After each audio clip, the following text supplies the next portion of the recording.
My uncle always used to say, never trust a map that doesn't smell like pine and sweat. He left me a spectacular, if challenging, 12-acre piece of land deep in the Pacific Northwest timberlands. It was rugged, defined by a steep ridge and, most importantly, a winding, seasonal stream called Cedar Creek. Now, this was perfect for me. I'm a retired hydrologist for the Army Corps of Engineers. I don't just know how water moves, I know how property lines are often drawn around it. My house was a modest cabin, and for 3 glorious months, I enjoyed the deep, blissful silence of the forest. That silence was shattered when the Arbor Reserve started construction next door.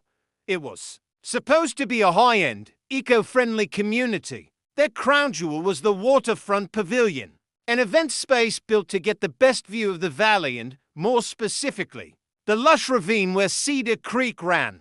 The president of the Arbor Reserve Hoa was a woman named Cecilia Vance. She was the type of person who confused authority with aristocracy, always dressed in bespoke rain gear and wearing a patronizing smile. She introduced herself not by knocking on my door, but by setting up a folding table and chairs for an Hoa planning session a good 20 feet onto my property, right near the creek bed. When I walked over, she held up a rolled-up map. "Ah, Daniel," she said, "I was just reviewing the boundaries. You know, this whole riparian area is environmentally sensitive." I agreed with her. "It is," I said, "and it's mine." "Well, that's debatable," she replied, her eyes narrowing. "Our surveyor indicates that Cedar Creek defines our northern boundary. Given the creek's seasonal shifts, the center point can be fluid. But our deed, based on a newer survey, clearly shows this entire ravine and stream bed belongs to the Hoa." She handed me a diagram. It was professionally drawn, and it neatly sliced away 3.5 acres of my property, claiming the entire creek and the valuable woods next to it. "You're encroaching on a community asset," she said with a cool finality. "We're giving you a courtesy warning to cease use of the stream and remove your shed, which is now on our property." I didn't argue. I just looked at the dry creek bed, then at her shiny new map. As a hydrologist, I knew the real boundary wasn't where the water was today. It was where the water was yesterday. I immediately called my attorney. Like me, he didn't trust the HOA's newest survey. I knew my defense had to be airtight.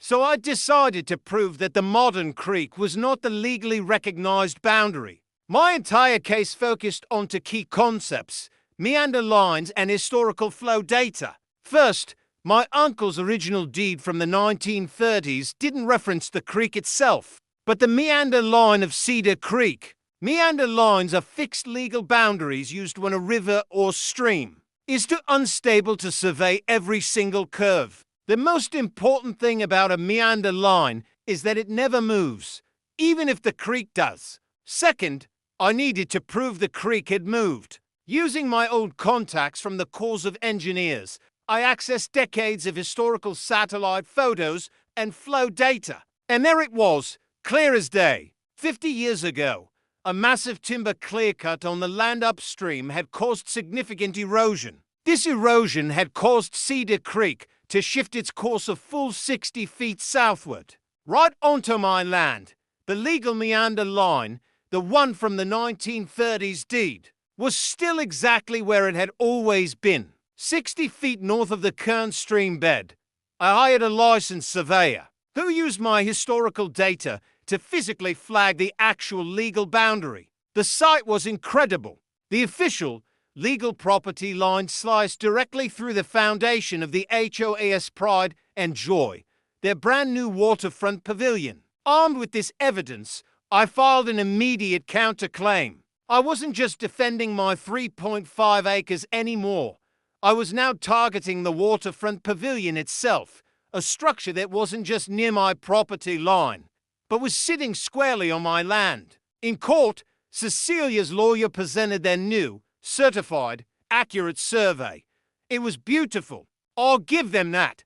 But it was completely wrong. My attorney simply presented the facts, the original 1930s deed. the official meander line documentation, and my expert testimony as a hydrologist, complete with satellite photos showing the physical shift of the stream over time. We proved that their beautiful waterfront pavilion was actually built on the ghost of the old creek, a full 60 feet away from the legal boundary line.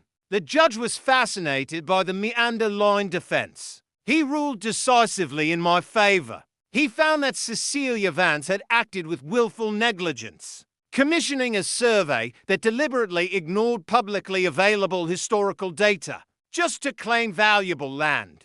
The verdict was a catastrophe for the Arbor Reserve. First, all of Cecilia's claims against me were dismissed. Second, the court awarded me $950,000 in damages for legal fees, punitive action, and the loss of use of my property.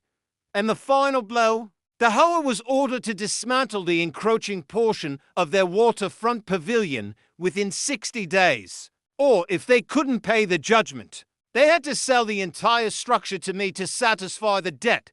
Cecilia, of course, fought it. She tried to rally the other HOA members, claiming the whole thing was some kind of eco-terrorist attack by an angry neighbor. But that all stopped when the other homeowners saw the certified survey flags running right through the middle of their expensive party deck. Reality hit them hard. Their insurance refused to pay out, citing the fraudulent survey that Cecilia herself had commissioned. The Hoa board, facing total financial ruin, couldn't possibly raise the $950,000 they owed me. So, after the 60-day window closed, the court signed the order. The waterfront pavilion, its deck, and all its associated structures were legally transferred to me. Daniel Thorne. Just like that, I own the finest, most exclusive event space in the entire valley. I renamed it the Cedar Creek Watershed Research Center and Community Hall. I still live in my modest little cabin, but the pavilion is no longer a monument to luxury. I offer the space for free to local schools for environmental science classes, and make it available to my neighbors for weddings and community events. Well, most of my neighbors, the residents of the Arbor Reserve, are, of course, not invited. Near their old gate, I put up a new, permanent sign. It reads, Meander Line Property. Boundaries are fixed. Enjoy the view. Cecilia Vance sold her house within 3 months and disappeared. The property values in the Arbor Reserve plummeted. I finally got my peace and quiet back, but now I also have a beautiful, legally acquired event center built on land they fraudulently tried to steal from me, all thanks to the stubborn, unmoving ghost of an old stream. Thanks for watching. If you enjoyed this story, don't forget to like this video and subscribe for more content just like this. See you next time.